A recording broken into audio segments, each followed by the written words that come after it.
Hello, everyone. Thanks for tuning in to Earth to Claudette. So, today I'd like to talk about statistics. So, specifically, statistics as it relates to the categorization of people, of types of peoples, and it being used as a tool to define the current state of a people or types of people. So, for instance, I would like to address, say, statistics on single women. So there's a lot of information out there that some, use as a tool to kind of, disrespect or demean women, specifically Black women, about singleness. And this is a newer phenomenon, and I'm pretty sure like studies are showing that there are more single Black women now, or people in general are waiting longer to get married, right? So there's been this increase or seen increase than greater than generations or years previously of women being single. Now, when it comes to Black women, there's like added stigmas about desirability being a factor as to why Black women are single, and that there's more of them, and then encouraging them to explore other options as with regards to dating and to be, I would say more of something else than that they have traditionally been taught to be in order to escape the statistic of the single Black female, right? But I would like to posit today that, just because there's more single Black women doesn't mean that we're any more than any other group. In fact, society as a whole, right, is like steering towards this single path in the sense that people are just waiting to get married longer. So the statistics really, they can be just stopping at a certain age group and then deeming that a certain group of peoples or a certain population or a certain demographic are single because they haven't been married by a certain age. But I would posit that people are still getting married, and single women, Black women, are getting married, maybe just a little later because of the sign of the times. Like, things are changing. Our generation and younger generations have been hit with a lot of different things that previous generations didn't have to deal with.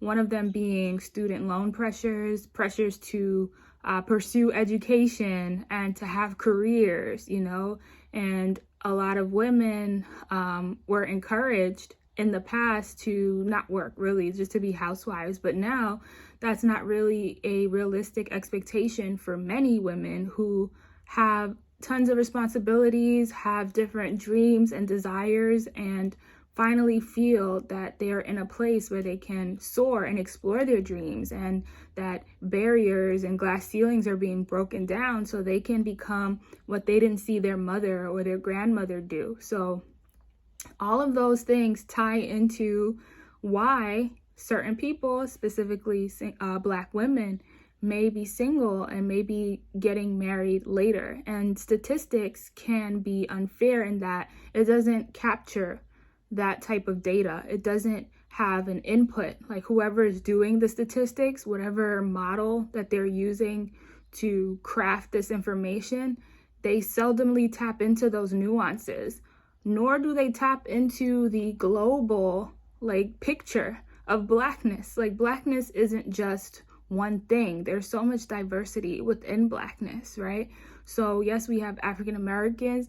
We also have Caribbean Americans. We have Caribbeans. We have Africans from the continent of Africa. We have Africans in Great Britain and the UK and so many other countries. So how can you label one group of women? How do you identify all of them as just Black? Whereas culture definitely plays a role in motivations for marriage and also in the ways that people get married. So I would like to posit today that no one should rely solely on statistics to define a group of people or to define a phenomenon without looking at the parameters used to inform those statistics.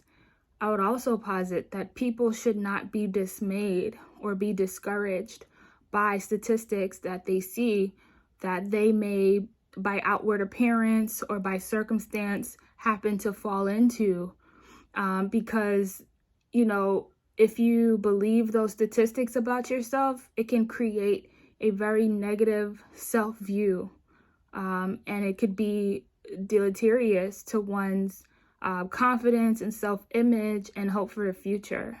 And then in turn, it could make that person also have a disdain for the rich culture and the rich history and an identity that is inherent to their very being. So I would like to say that no matter what the statistics read, whether a single Black woman or a Black man with rates of incarceration, people who read about these stats and happen to fall into, by outward appearances and maybe by temporary circumstances, fall into the general narrative of these statistics, don't be dismayed. I know for myself, as a woman, I am consciously aware of these statistics, but I'm even more aware of the power that's in me, of my own unique story and identity, and my hope, and also, promise for just a really bright and exciting future. And I hope that you are too. You, whoever's reading, watching this, or if you're reading this by transcript, whatever, don't fall into the statistic trap. Don't feel limited by it. Don't feel scorned by it. Know that your story is still being written. Know that the world hasn't even gotten a taste yet of the greatness that is you. Your book, once it comes out, your video, your whatever, your movie, maybe you're getting a Lifetime movie, whoever's watching this, you never know. But there's so many unique experiences that have shaped the trajectory of your past and is shaping currently the trajectory of your future. And no statistic, negative or otherwise, can limit that. So stay encouraged. Don't fall for the statistic games and traps.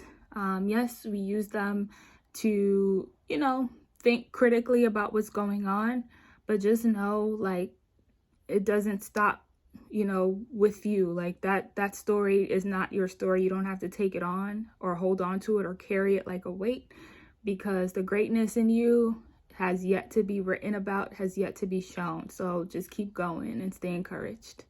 Thank you.